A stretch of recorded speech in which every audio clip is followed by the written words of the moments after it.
What is happening, y'all? Welcome back to the Media Goose channel. It is I, the Media Goose, your friend Ryan. And the goose is loose, baby. Huh? And I am here today to talk about Friday Night Smackdown.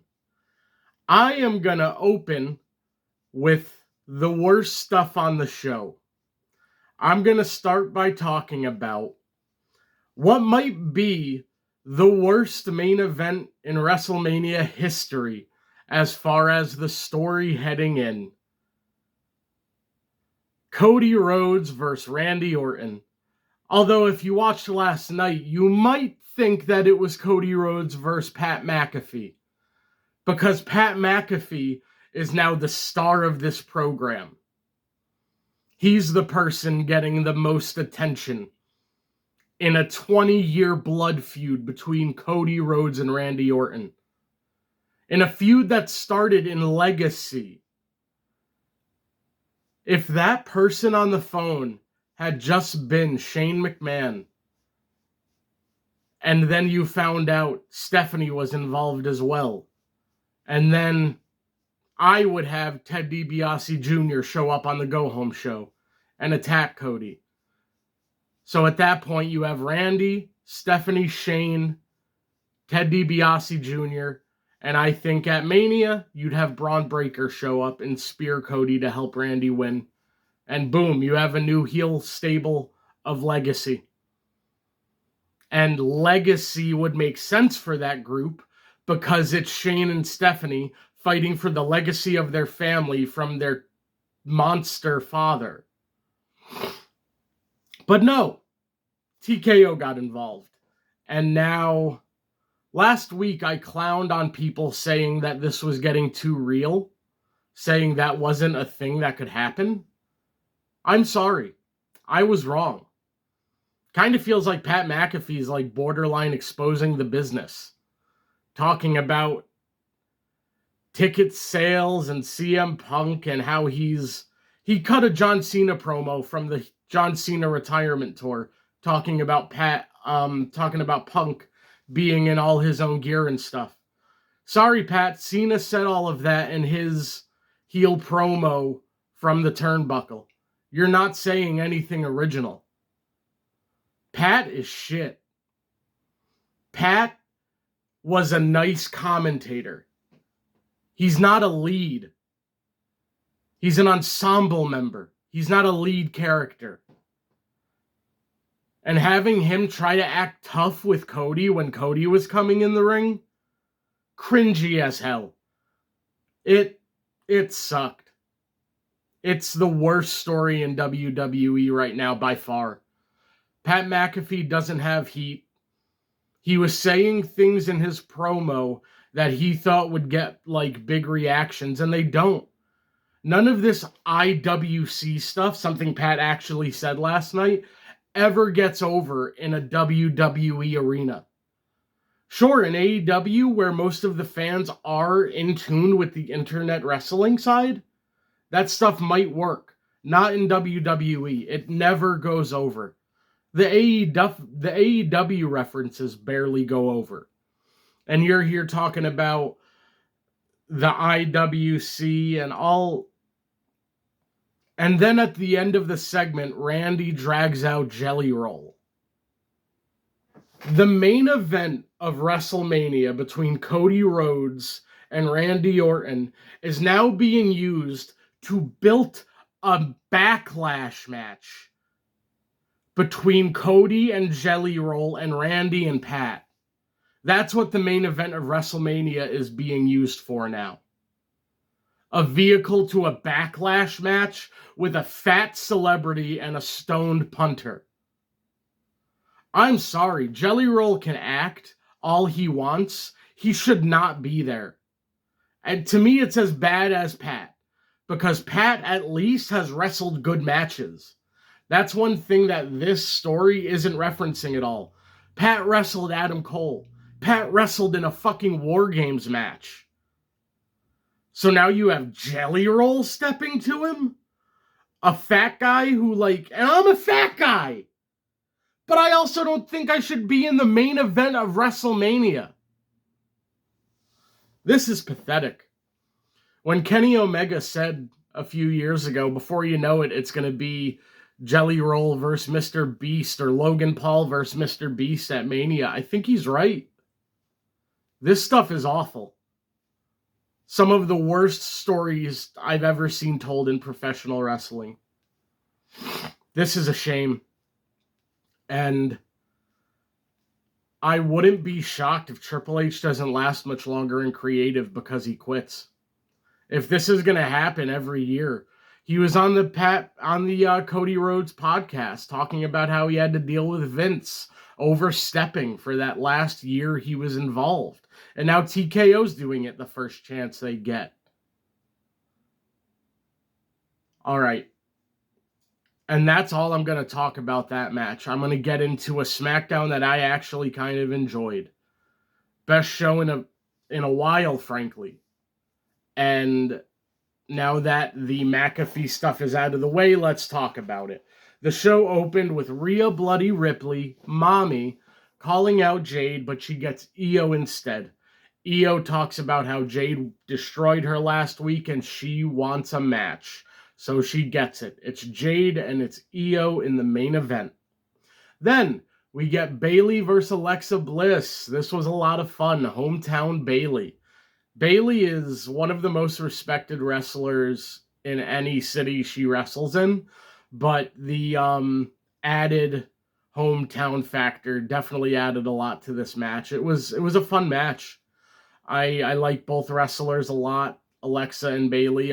Commentary did a good job reminding us of how these are two of the most accomplished women in WWE.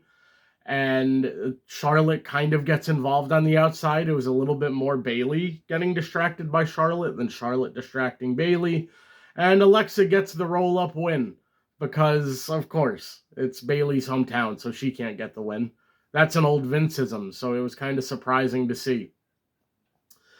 Then we get Mello and Cardona in medical, and I'm assuming this is their way of rationalizing why Carmelo won't be at Mania.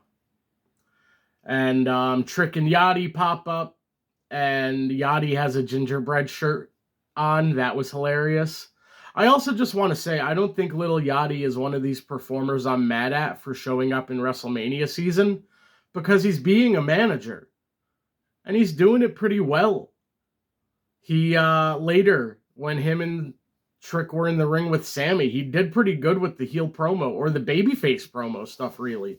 So I don't mind Little Yachty. Where Jelly Roll can fuck off and Pat can go to hell. Little Yachty's not the problem. Then we get a Drew video package talking about how his family needed a father, but he was a criminal instead. And it's all about how Jacob was a criminal and all this stuff. And I don't know if it was just a matter of Jacob being labeled as like a reformed criminal and then Royce Keys.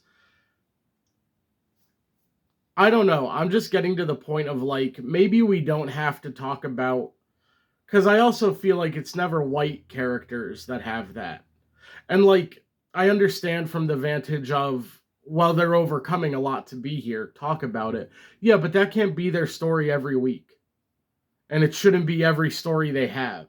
It's no more inspired than the foreign heel gimmick. But then he says Drew, he's going to be his judge, jury, and executioner.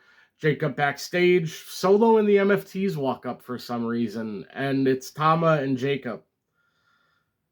Okay. Then we get a video package for Royce Keys. This was good stuff.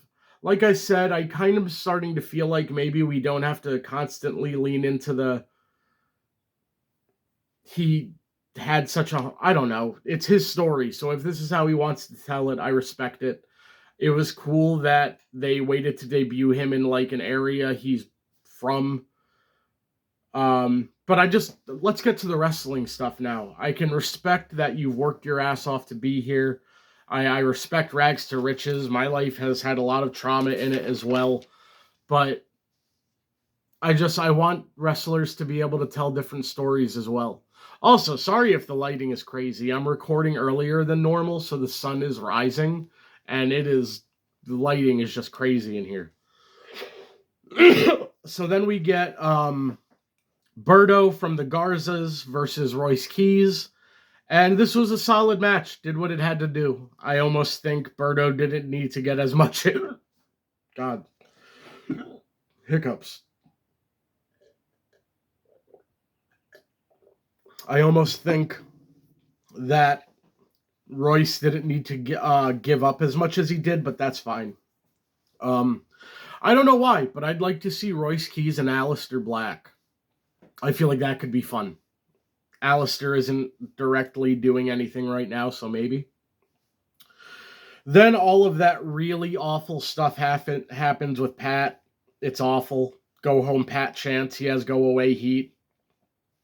Even Cody didn't say much, in my opinion, though. I guess he's kind of handcuffed having to exist with Pat. But he did mention Paul Bosch, which I think Punk did as well, so I feel like they're further teasing those two becoming like an alliance against TKO. Then we get Jacob versus Tama, kind of a typical SmackDown match. Solid stuff, but never went to like a higher level. And ultimately, Jacob, I think, got the win. And then Drew attacked, and it was a pretty good beatdown after the match. It wasn't like they were split up right away. They were actually allowed to go through it, and Drew dominated, I think, because he's going to lose. He's going to put over Jacob at Mania. Then we have R-Truth backstage, and at first it just feels like he's doing like an ESPN app plug, and you don't know who he's talking to, and the camera turns, and it's Danhausen. Two comedic geniuses sharing the screen. And then Truth walks up and he's like, Priest walks up and he's like, oh my God, you two? See, he's not Asuka. And they like, now, the week after I talk about how it's ridiculous, R-Truth can only make one joke, the missed identity thing is scrapped. But it was a pretty funny interaction. And at the end, they see Rhea lay out B-Fab. That was good stuff. Then Sami comes out, cuts a heel promo. He talks about how he's given everything for the fans. He doesn't get what he did wrong. And for him, he really only cares about his family, and the Sami Zayn rider dies. And little Yachty comes out with Trick. Solid manager work from Yachty, like I was saying. I'm really excited for this match. I feel like the double turn is in the works. And they have a solid match. Kind of went a little longer than I thought. I feel like it's weird how some weeks matches are allowed to go a little crazier and some weeks they're not. Like, I feel like Jacob and Tama and Trick and Cardona both, if like allowed to just go to another level of intensity, could have been even better. Then we've got Danhausen's debut match against Kit Wilson. This was awesome. Danhausen can also wrestle. He can wrestle Hausen. And there's a funny bit outside where Miz thinks he's standing next to Kit, but it's actually Danhausen. Danhausen's expressions and reactions are so funny. It is ridiculous. And Danhausen gets the winHausen. Because of course he does. And I loved it. Then we get Jade finding Michin laid out in the back. So Jade, both of her lackeys have been taken out, so they can't get involved with the EO match. And then before the main event, we get some stuff confirmed for WrestleMania weekend. We have on the Smackdown Go Home show, I think they call it like WrestleMania Smackdown. Corny. The Wyatts and the MFTs finally blowing off. Andre Battle Royale, and opening of night 1 is Usos versus Vision. Opening of night 2 is Oba and Brock. And then we have the main event, Io and Jade Cargill. This was a solid match. I've been critical of Jade before, but this felt more like she was actually working, trying to work. This was just better. There's some stuff going around right now that the reason they haven't solidified Asuka and EO for Mania is because one of the Bellas is hurt, and if she can't go, they might add the Kabuki Warriors to the ladder match. I don't like it. I just make it a triple threat then. Or add in, I don't know, is there a women's tag team in NXT you could call up or something? Like Kiana and Julia? I don't think the Kabuki Warriors should just be like, you shouldn't shelf Asuka and Io again. This will be like the second time they don't do this feud at Mania. So I hope that Brie Bella's healthy. Never thought I'd say that with how I feel about the Bellas, but I want to see Asuka and Io. Worst case scenario, it ends up happening at like Backlash, but it's a WrestleMania match. So Jade looked as good as she could have here, I think. It was pretty solid. And the ending of the show was really nothing. Very anticlimactic. I feel like what would have been better was the Kabuki Warriors coming out. And maybe they almost screw Io and Rhea comes out and it's like a little crazier. But instead, Jade just beat Io clean, which is fine. I'm not against Jade pinning people clean, but I just think there was more that could have been done at the end of that match. So, what did you think of Smackdown, guys? I thought besides the cancer that is Pat McAfee, this was actually a pretty solid show. I feel like they're laying the groundwork to have a more cohesive Smackdown in the post-WrestleMania season. So fingers crossed for that. Let me know what you thought down below, guys. Do you hate Pat McAfee as much as I do? I mentioned maybe Royce Keys and Alistair could be fun. I think I'd probably want to get the U.S. title on Royce Keys as soon after Mania as possible. Let me know what you guys thought of SmackDown down below. The Goose is out.